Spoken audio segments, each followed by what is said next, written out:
Hey, what's up everybody? This is FD. Want to thank everyone for their continued support on Rolling with FD. We're getting very close to 500 subscribers and we need your help to get all the way there.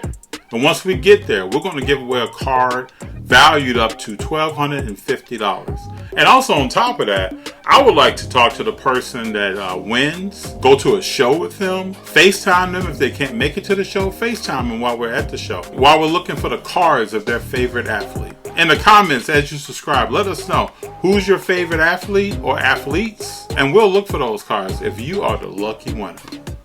Hey, this is FD, and I've been waiting for this all week. We're about to get into some stuff and talk about sports, strictly sports. So today we're going to talk about Cam Newton. Why did he leave the Patriots? Why did he get cut? We're going to talk about the thumbs down situation with the New York Mets, with Lindor and Javi Baez. What caused that to happen? What were these guys thinking about? Also, we're going to talk about Javi losing that earring today as well. We're going to sprinkle in the 3 questions that we had from last week. I'm going to give you my input. Again, I want to hear yours. And last but not least, I got a gem for you at the end. You got to stick around. But Super Junior, tell them what it is. Hey, FD, what do you think?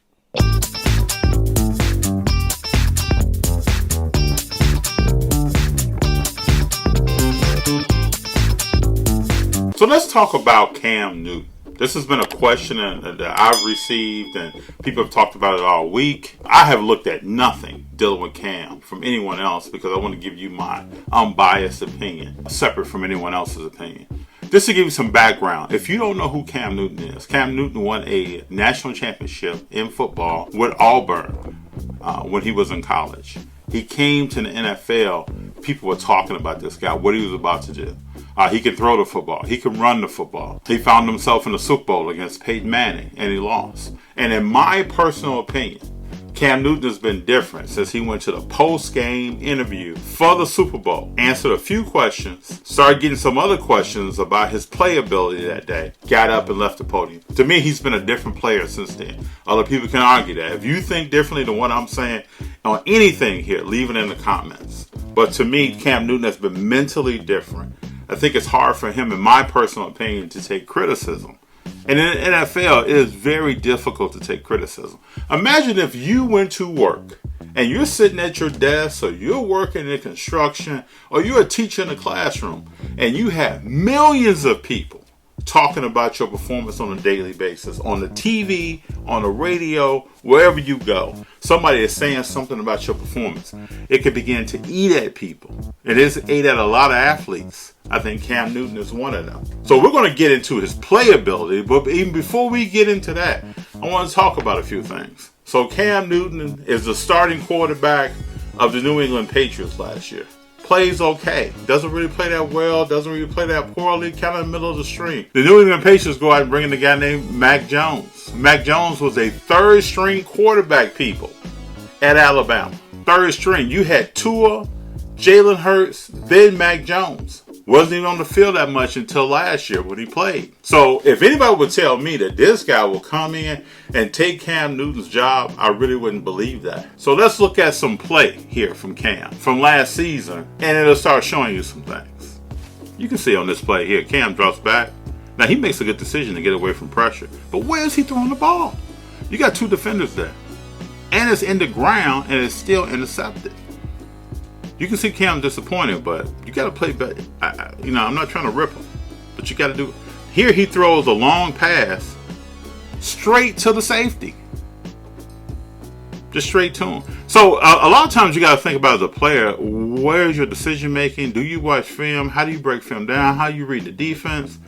Here's just a ball that's tipped. I mean, you can't really blame that on Cam. Not at all. So running the building. Here we got a run to the left. Cam is like tiptoeing. Turnover on downs. Next play. Cam is running to the left. He's got a pretty decent run. He puts the ball on the ground. Can't fumble, Cam. And this is just a pick. This is a straight pick. Poor throw behind the receiver. So, we can keep going. I'm not going to rip Cam. But in my mind, Cam has not been the same again since he left the Super Bowl podium. And then when he got a shoulder injury. So everything I'm seeing here looks like a player that's on the field thinking about other things. Cam's game in the past was if the pocket broke down, he would just take off and start running. But he can't take off and start running because his shoulder's hurt.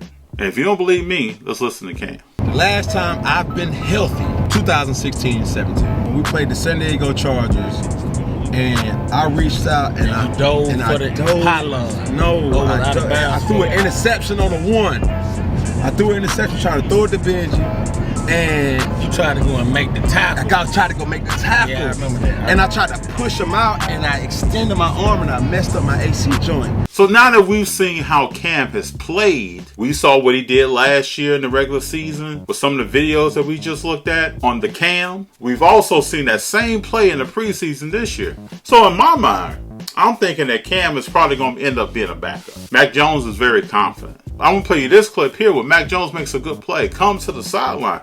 He's not looking for Cam's approval. As you see here, he's walking. And he's walking. And Mac Jones continues to walk. Cam Newton is trying to give him some dap or some praise for a good play. He's not looking for his approval. So, again, in my mind, I began to think, if Mac Jones is not looking for Cam's approval, he's not worried about Cam. He's not looking at Cam as being like the starting quarterback. Let me learn from this guy. He's here to do his own thing. We got a question from Dollar Box Deals. And Dollar Box Deals said, hey, huge news. Love to know your thoughts on which team is in the best position to bring Cam in. There are many teams that can bring Cam Newton in. The question is Cam Newton going to be a starting quarterback or a backup quarterback? I think at this point in his career, after what he's been through with the Patriots, he's a backup quarterback. He has to come to grips with that. If he does come to grips with that, I can name some teams off that'd be a pretty good place for Cam Newton. Just think, if your starting quarterback goes down for your team, if Cam was the second option, would you be happy? Some of those teams are the Atlanta Falcons, the New Orleans Saints, the Pittsburgh Steelers, the San Francisco 49ers. But my pick is the Dallas Cowboys. Jones has taken horrible players or players that are borderline or players with criminal past or players with different problems. He's brought them in and they have succeeded in their system. And also with Dak, we don't know where he is this season. We don't know where his health is. Is it his shoulder? Is he still recuperating from his broken leg? It would be good to have a valid option as a backup for him if something was to happen. And no one can tell me that Will Grier is the answer as the backup. So my selection would be, I hope Cam goes to the Dallas Cowboys. Then he can probably get some play. He can extend his career. He'll fit into their system. He has wide receivers there, CeeDee Lamb and others that will help him succeed. He has a running back. Be a good system for him. He can rely more on the pass than worry about running the football. And so we also have a comment from someone else on Instagram, KBRU55. And that person said, what do you think caused this? I saw Bill say Cam was working in the right direction, and then the next day he's cut. Seems weird. So the last point that I want to make on Cam Newton is a serious point. And it's not a point that I'm making. Professional sports is starting to make this point. So again, this is not FD's talking. These are things that I've looked at in the news and what's happening. We have a front office person from a major league team that has walked away from the team because they don't want to take a COVID vaccination. That's that person's prerogative. That's that individual's prerogative. We have several NBA teams that have stated that if players do not have a vaccine, they can't enter the stadium on game day. They can't come to facilities for treatment or anything like that. Again, that is what these teams are saying. Urban Meyer with the Jacksonville Jaguars has publicly stated that COVID vaccinations of his players is a part of his decision-making process when it comes to who he's going to allow to stay on the roster. Again, it's not FD saying that. That's Urban Meyer saying that. So let's apply this to Cam Newton. Cam Newton was asked in a press conference if he took the vaccination. He said it's a personal decision. He didn't want to talk about it. He took time away from the team for COVID protocol. At that time, Mac Jones stepped up and showed what kind of player he was on a consistent basis. So I believe, piecing some things together, that a large part of Cam Newton not being with the New England Patriots has to do something around Patriot protocol, dealing with COVID. I think we will see Cam Newton again. At least I hope so. I would love to see him play again. I think he still has ability. I hope and I wish that his shoulder got better over time so that we could see more of that Cam Newton that we saw before with Carolina. So I wish you the best, Cam Newton. I want to see you again. That's FD's thoughts on Cam Newton. A question from last week was, what happens to Lamar Jackson's cards if he doesn't play well? So what we've seen in the preseason is limited time from Lamar Jackson. I don't know if the Ravens don't want to show too much in the preseason of what's going on in the regular season. We're going to keep an eye on him. What we have seen, I'm going to say this because I'm always going to keep it real. Lamar Jackson has played well in the preseason. Bottom line. No question. I've seen him make throws to the sideline from the pocket that are difficult throws to make. So he is playing well. Let's see if he continues to play well. We know also that teams don't show everything defensively that they have in the preseason. And there is much tape on him on what he does and does not do well. So one key thing that teams are probably going to do is if you watch football, you know that if you ever run a quarterback, right, you bring in a spy. You bring in like a Troy Polamalu. You bring in another safety or corner who has good speed, good lateral movement to spot that quarterback. So if that quarterback breaks the pocket, this person's on him. They're only there to look for the quarterback. Look in the season. We're going to break more tape down as we go forward on the FD What Do You Think Cam to look at what defenses are doing with Lamar Jackson as the season goes forward. I think after the first 3 weeks of the season, we'll know how his season is going to go. So on YouTube, we had a question come in that was brand new. And it's from Superbad0415. What happens if Luka doesn't win a championship next year? I hate to say this, and I hate to break it to you, Superbad0415, but Luka's not winning the championship next year. Now, Luka, I believe, with his playing ability, I really like him because he's a player with low impact. What I mean when I say that is that he plays in a low impact way. He's not like Dwayne Wade, where Dwayne Wade in the first 5 years was always on the ground, getting up off the ground, getting advice from Michael Jordan. Hey man, you gotta find a way to play to be off the ground so you can play long. Luka plays in a way where he's shooting jump shots, he's taking the ball to the cup, but he's not getting a lot of contact. He's doing things in a way to play longer. So because of that, I think he will win one championship, hopefully more. So if you're a Dallas Mavericks fan out there, or if you're a Luka fan, more is coming from him. But we got to get some pieces. We got to get some pieces together on that team. Porzingis, it's always hurt. There's always something wrong with him. And then if he is playing, he plays well against people that are smaller than him. So power forward or a small forward that's smaller than him, he'll do very well. He has good lateral movement. He has good balance where he can jump, dunk the ball, do things like that. But he has to be on the court to do that. Hardaway Jr., good player. Could be a good player on a championship team to help a team win, but he's not the transitional player that's going to definitely help Luka win the championship. So Cuban and the group that owns or runs the Dallas Mavericks has to put more pieces in play for Luka to have a team to win. I say hold on. Most likely coming. Hopefully it comes in a Dallas Mavericks uniform. Luka just signed a big contract. Should keep him there for quite a while. But we know this is professional sports. I mean, you can sign a big contract. If he gets tired of losing and they don't put the pieces around him, probably going someplace else. So just hold tight. We'll see what Luka does. Another question from last week. What happens if Tom Brady wins his 8th ring? He's the GOAT. G-O-A-T. In my opinion, he's already the GOAT. I mean, there's no comparison between him and any other quarterback at all. I don't know what one would make or what it is. If you think, hey, this guy's not better than Cherry Bradshaw.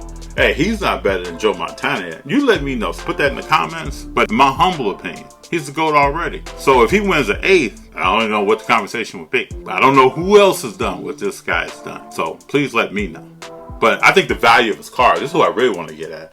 The value of his collectibles are going to shoot up. I mean, I don't know. I don't know what would keep him in the same stratosphere as someone else's cars that are also just as rare or hard to find or auto on card. If I'm a collector out there and I'm going to tell the people out there, if you're listening to this right now, stop stacking up on Tom Brady. He's going to be a wise investment in the future. So this week, also another big story was the New York Mets. We're talking about Javi Baez and Francisco Lindor. These are two guys who have played well for quite a while. Lindor was with the Cleveland Indians. Javi Baez was with the Chicago Cubs. Cubs played the Indians in the World Series 2016. Cubs won. Who? Cubs won. I'm a Cubs fan. Cubs won. But these guys have known each other for quite a bit of time. So now they're both on the Mets. And New York fans are on their athletes. I mean, you can talk to many different people. New York press and media is on the athletes. So these guys are going to games and they're saying, hey, we're getting booed all the time. We have a losing streak going on. Different players are getting booed. So they get in the locker room and the dugout. They come up with this thumbs down. So when they have success on the field, they hit a double, they hit a home run. And when they come in, they go thumbs down to let the fans know. In their words, now we're booing you when we have success.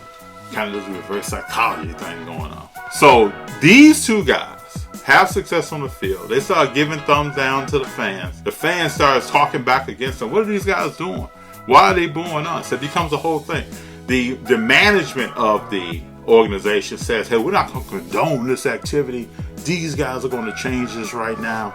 But the funny thing is, if you watch this video that's coming up on the cam, Javi Baez steps to the plate, has some success. Look at him as he walks up. Has some success that day. And watch what happens next. He's rounding the bases. And when he comes in, it's a walk-off. It's success, right? Lindor, the team, everybody's attacking him. Everybody's attacking him. Then Javi loses his earring. Watch. He's looking for his earring. And the crazy thing about this is that front office management that was talking about the thumbs down and how we're going to put this thing to an end, they come to the field and they help him look for his earring. Now, I don't know. I know there's fans of different teams and different teams operating in a different way. You think Bill Belichick is looking for Randy Moss's earring back in the day? Huh? You think George Steinbrenner is going to come down? First of all, I don't even know if the Yankees are allowed to even wear earrings because they can't wear beards or anything else. But you think a successful team front office is going to come down to help look for an earring? It's hysterical. So we go from thumbs down, controversy, front office putting out mandates, to now they're down on the field looking for the earring. And FD hopes that Javi Baez finds his earring, because I still don't think it's been found. Another question from last week. What happens if the Brooklyn Nets don't win a championship this year? From what I understand, they're bringing in Patty Mills. I think it's a strong move. Patty Mills is a great player. Patty Mills is a point guard from the San Antonio Spurs. He's been the answer for them since Tony Parker retired. Great player. He's going to come in and play some point. And I've talked in the past about the Brooklyn Nets need a point guard. When James Harden was hurt with his hamstring injury, he showed that he can run point. But if you got him running point, then it's taken away from his scoring ability. So bring somebody like Patty Mills in. Let him control the ball. Now you got Kyrie, James Harden, and a sniper out there, Kevin Durant, to score the basketball. It's going to be a good move for them. Now, does Patty Mills solidify a championship? I don't think so. Because we still got to talk about things like James Harden being in shape. I think from what he went through in the media last year and people talking about his conditioning after he left Houston, I think he's going to come in shape. At least I'm hoping that he does. So if James Harden comes in shape, then what's the other detriment to the team? Like, what would be the other thing to the team that they need to get better at to win the championship? We can focus on their bench. Is their bench strong enough to win them a championship? But with those players on the court and the firepower that they have offensively, it's going to take a good defensive team to beat them and for them not to win a championship. So we'll see how this plays out. I think in the first couple of months of the season, barring any injuries, we'll see how these guys are playing together. What are they doing? What's the flow? What's the chemistry of the team? And then we'll be able to talk more about this. But if you ask me if I think the Brooklyn Nets right now are going to win a championship, I don't think so. And I think it's going to be for factors that we don't even know about right now, but what's going to go on from a health perspective. But we will see. I know one thing. Kevin Durant is starting to understand how hard it is to win 6 championships like Michael Jordan. Last but not least, we want to talk about something hot that came out this week. Last Friday, CLB came out by Drake, Certified Lover Boy. And if you don't know who Drake is, he's a rapper. And he's a rapper from Toronto, Canada. He's a huge Toronto Raptors fan. You see him on the sidelines, dancing around, messing around, talking to the players. So he has this connection with one particular player. Let's check out the video. The video is kind of interesting. When you're looking at this video, we got a popular NBA player with a Toronto Raptors background that's connected to Drake. You got Future out front. You got Drake with sand going through his fingers, and it's Kawhi Leonard. Someone that never does anything like this, really. You got that cameo, baby. As we do all the dance moves, he's in the boy band. Kawhi doesn't even know what to do with his fingers. But, cool song. You should listen to it. Check it out. Let me know in the comments what you think of CLB. Is Drake coming with it, or is Drake done? That's a question for next week. So you know, I'm not going to leave you unless I leave you with 3 questions to think about before we get together next week. And I want you to get in the comments and let me know, hey, what about these questions? This is what I'm thinking. We can talk back and forth. And also hit me with questions like we went through today that you may be thinking about that I didn't bring up. This is interactive. First question, will the Lakers be successful this season? Everybody on the team is over 36, almost. You have Rondo coming back. You have DeAndre being signed. Let's see what this team does. Somebody tried to spin this the other day and say that if 7 people play in the game on the Lakers who were former All-Stars, it's the first time in NBA history that happened. Just think about that, where the league has changed. But let's stick to the question. The question is, will the Lakers be successful next season? And success means a championship. Second question, Trevor Lawrence. Who is he? See him running around with Jacksonville. Saw him in the preseason. Let me know what you think. How is he going to perform? And where are his cars going? Are they going up? Are they going down? We'll talk about it. And the third, this is not in any priority order, probably number 1 to me, the new Kobe documentary is coming. August of 2022. And it's going to be on Netflix. Just check out this poster. This thing is phenomenal. You got the scales on the skin. You got Kobe kind of looking down, looking back. It looks great. So my question is, are they going to tell the real deal Kobe story, or are they going to try to leave some stuff out? I want to hear everything. I want to hear what he was talking about in the locker room in his 2nd and 3rd year when Rick Fox and Robert Horry were in there and he wouldn't go to a birthday party. I want to hear it all. We'll see if we do. But no, as a collector, this is going to affect, probably in a positive way, Kobe Bryant's cards. But let's talk about the documentary and what we think is going to come. If you like this content and you want to see us keep doing this, leave me comments. Let me know. Also, like, subscribe, and hit the notifications button. Because when you do all that, we bring more content. And we want to bring what you want to see. So, until next week, FD, what are you thinking?